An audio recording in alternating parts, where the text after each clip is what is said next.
Kita akan lanjutkan pembelajaran kita dari Ibunda Khadijah radhiyallahu anha, dan kali ini kita mengambil tema di jalan dakwah aku menikah. Assalamualaikum warahmatullahi wabarakatuh. Jumpa lagi dengan saya Tanto Guru PAI. Alhamdulillahirabbil alamin. Allahumma shalli ala sayyidina Muhammad wa ala ali sayyidina Muhammad. Sebagaimana yang kita tahu bahwa setelah Nabi Muhammad SAW menerima wahyu yang pertama surat Al-Alaq 1-5, Ibunda Khadijah kemudian mengajak Nabi Muhammad SAW menuju ke anak paman beliau, sepupu beliau yang bernama Waraqah bin Naufal. Waraqah ini adalah seorang ahlul kitab, dia memahami betul kitab Injil yang masih sahih. Dan ketika diceritakan, Waraqah menyatakan itu adalah namus, malaikat yang juga datang kepada Musa alaihi salam. Dan tidaklah seseorang yang ditemui oleh malaikat ini, maka dia menjadi nabi. Dan tidak ada satupun yang menjadi nabi, kecuali dia akan dimusuhi oleh kaumnya.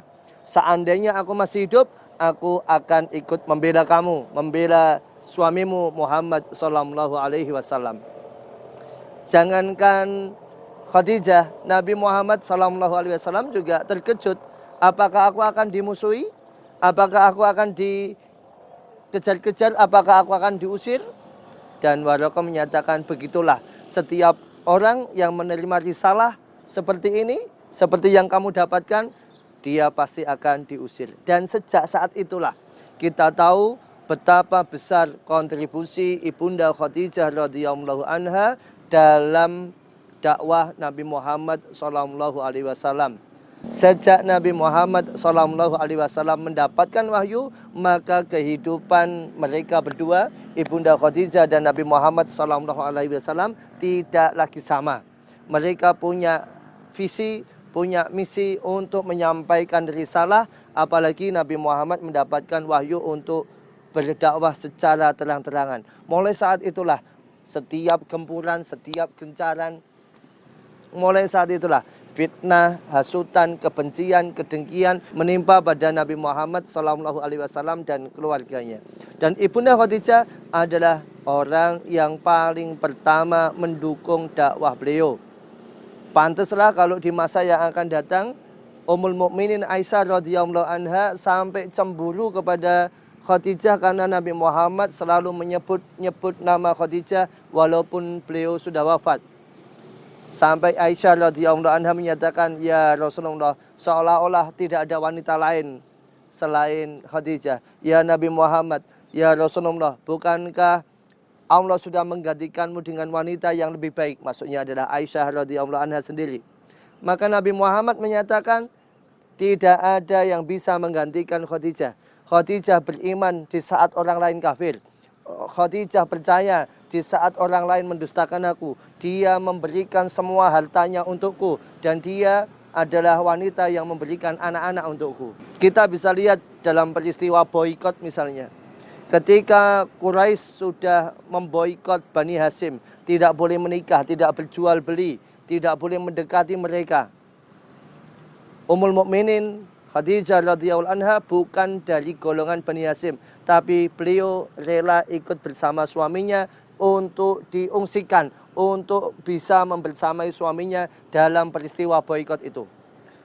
Ummul Mukminin Khadijah adalah dulu wanita yang sangat kaya raya, hidup nyaman, hidupnya sudah enak, mapan, tetapi demi dakwah suaminya, Ibunda Khadijah rela menggelontorkan semua hartanya untuk kemajuan dakwah Rasulullah Sallallahu Alaihi Wasallam.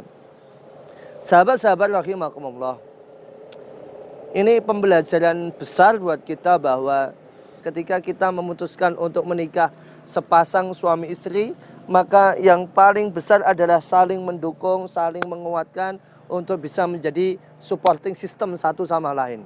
Terutama lagi ketika kita adalah para aktivis dakwah, para orang-orang beriman yang memahami bahwa dakwah adalah sebuah kewajiban.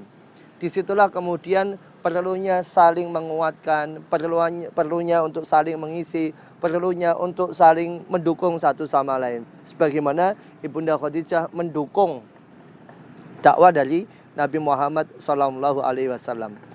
Jadi bagi kita para suami atau istri, ketika suami atau istri itu mendapatkan tugas-tugas sosial dan itu sifatnya untuk kebaikan umat, entah itu tugas sebagai dai atau tugas sebagai tokoh masyarakat, maka sesungguhnya itu adalah kebermanfaatan untuk umat dan itu kita harus saling mensupport.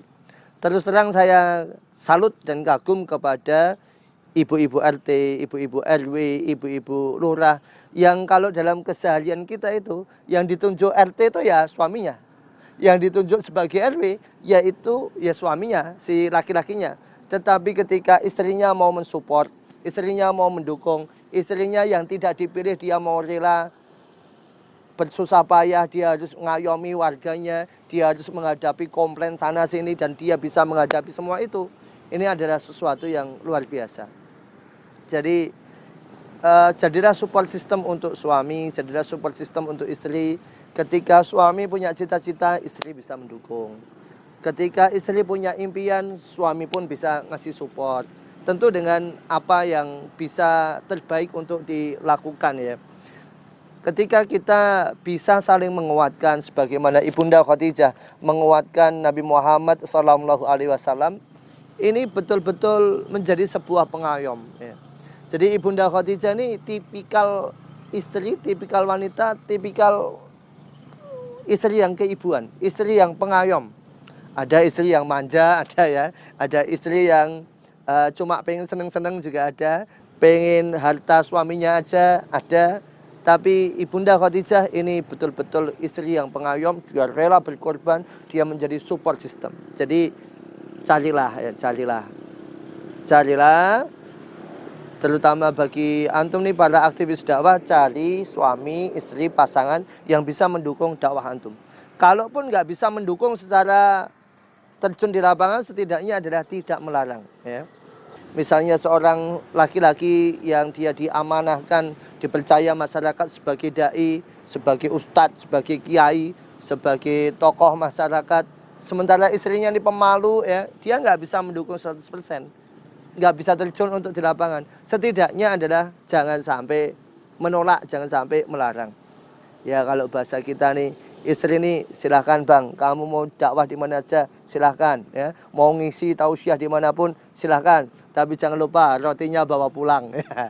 Nggak apa-apa lah, yang penting tidak dilarang ya. Ini udah nggak mendukung, ngelarang lagi, ini kan nanti jadi berat dakwahnya. Jadi tokoh masyarakat berat kalau tidak ada support system dari rumah tangga. Jadi dan itu laki-laki adalah harus dipahami sebagai lillahi ta'ala ya. Kalau nikah itu kalau niatnya bukan lillahi ta'ala, dakwah akan berat. Kalau menikah kalau niatnya bukan lillahi ta'ala, maka ketika mendapatkan tugas-tugas yang di luar zona nyaman, maka akan sangat susah. Jadi RT misalnya, loh kamu kan yang ditunjuk RT, masa aku jadi ibu RT, aku nggak mau ah.